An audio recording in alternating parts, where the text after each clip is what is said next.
A few weeks ago, the United States Department of Commerce's Bureau of Industry and Security did something that quietly but permanently reset the rules of the global economy, issued a definitive ruling targeting connected vehicle software and supply chain telemetry. On paper, it was framed in the usual diplomatic prose: national security measure designed to protect Western user data from foreign adversaries. In practice, it was a sudden execution order. Brand you've probably noticed growing on Western highways: Polestar, because Polestar's next-generation architectures utilize software nodes. Underlying components deeply linked to China, they are effectively banned from the US consumer market, starting with the 2027 model year. It's like that, years of market strategy and billions of dollars in product pipeline vanished. The door didn't just close, it slammed shut. If you are an executive sitting in Hangzhou or Ningbo, this ruling represents an absolute structural ceiling. You can build the most advanced vehicles. You can beat the West on battery chemistry, manufacturing software, and cost efficiency. But if your native name is stamped on the front grille, you are locked out. Direct brand-forward approach to Western expansion is dead. But what if the objective isn't to force your way through the front door? What if the real chess move is to find a Trojan horse? What if you look for a legacy Western automotive empire that is currently bleeding out, completely paralyzed by its own bureaucracy and desperate for next-generation technology, and you walk right in through the back door? Welcome to the debut episode of Jay's Takes. Today, we are analyzing a corporate masterstroke that sounds completely absurd on its face. Financially and logistically makes perfect sense.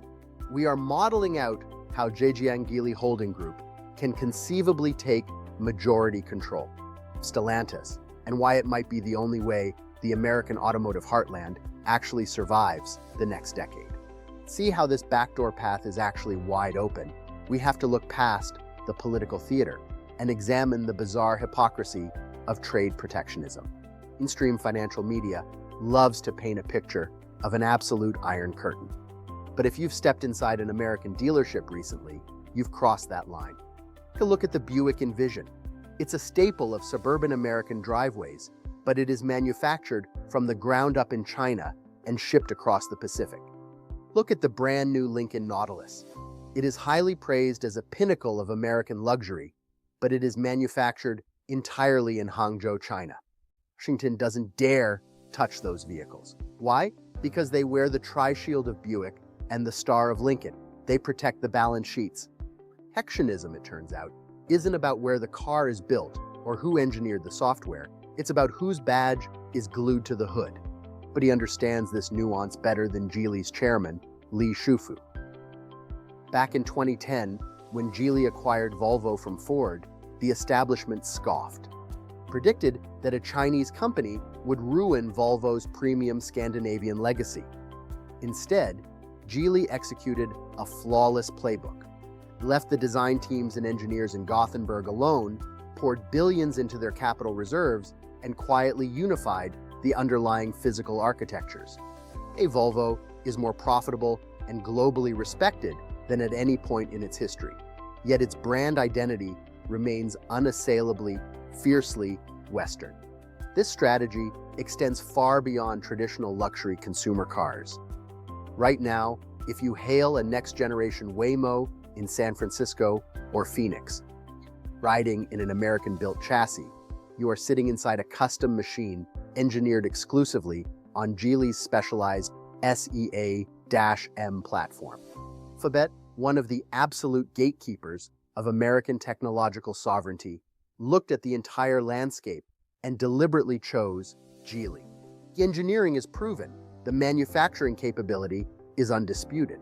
The tech is already operating on Western streets. Geely just needs a shield.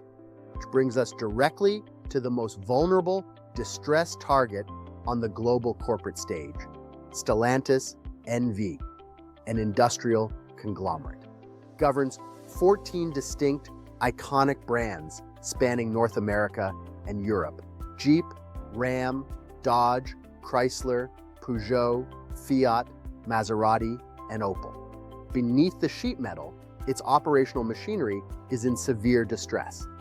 Stellantis is currently being crushed by massive inventory backlogs in North America because of deep net margin compression and an inability to build a profitable EV platform. The market has punished them, compressing valuation to 15 billion euros. Let that number sink in. 15 billion euros for the absolute keys to the American truck, SUV, and European mass market networks. For the entire industrial complex that fabricates the Jeep Wrangler, the Ram 1500, and the Peugeot 208. Geely cannot simply launch a hostile takeover. That approach would immediately trigger national security reviews, activate corporate poison pills, and cause a major political backlash. You cannot raid an icon from outside. You don't have to. Because Stellantis isn't a highly fragmented stock. It is structurally anchored by two historic founding families, the Agnelis and the Peugeots. Thanks to Dutch loyalty voting laws, these two families hold 22% of the equity, but they wield close to 40% of the effective voting power. They are the gatekeepers. Thanks to Dutch loyalty voting laws, these two families hold 22% of the equity, but they wield close to 40% of the effective voting power. Their public posture has fundamentally shifted. They aren't looking for protectionist battles, they are looking for a lifeline. They have already laid out the blueprint. Stellantis chairman John Elkann has already steered the company into a €1.5 billion partnership with Chinese EV maker Leapmotor. What is the ultimate play? The play is to leverage Geely's most valuable asset to completely reframe the valuation of the merger. Our exclusive monopoly with Alphabet's Waymo. Waymo is currently scaling at an exponential pace, valued at over $100 billion, with its primary expansion bottleneck being the sheer physical supply of vehicles.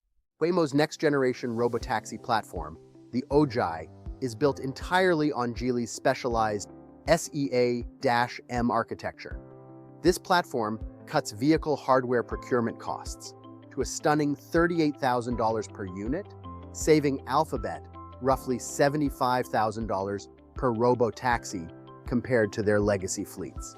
Geely sits down across from John Elkann in the Peugeot family. This is the closing argument that changes the game. It moves the conversation to structural consolidation.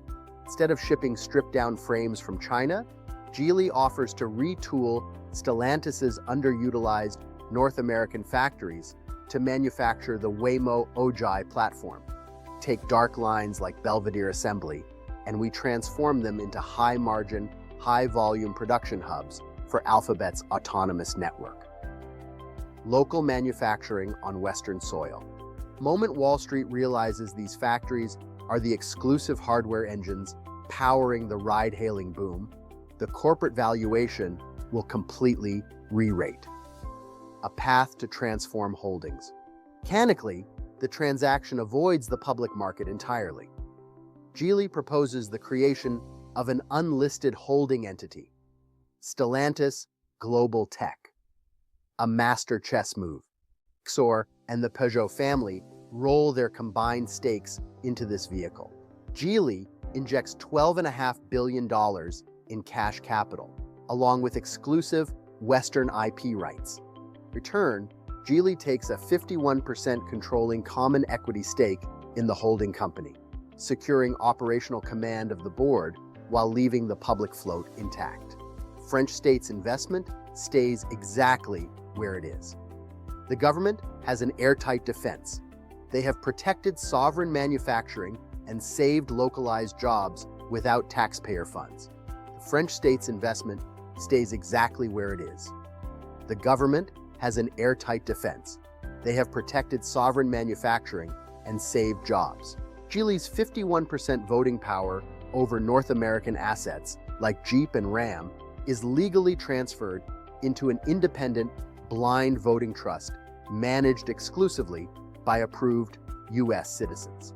Currently, All user telemetry software nodes and autonomous fleet data are entirely localized and hosted within continental US borders by a domestic tech partner like Microsoft Azure. The physical assembly happens on American soil, utilizing American workers represented by the UAW, funded by a $4.5 billion retooling allocation pulled from Geely's cash. Fully funding the reopening of plants, Geely transforms local labor leaders into the primary defenders of the deal. Frontline management remains Western, shielding the fact of Hangzhou capital. Theater of modern economic conflicts, brand nationality is a massive structural vulnerability. If you attempt to wave your flag, the regulatory system will dismantle you. Polestar learned that lesson, but a master chess player recognizes that in the long run, the logo stamped on the front grille is just an illusion. Let the consumer keep their iconic 7-slot Jeep grille. Let politicians take credit. Because if you own the underlying platform, if you control the software architecture, the supply chain, and manage the factories, you own the future of global mobility. A technology-driven partnership is the most logical play. Thanks for watching the very first take on Jay's Takes. If you want this level of deep structural analysis, hit the subscribe button, drop your thoughts, and I'll see you on the next take.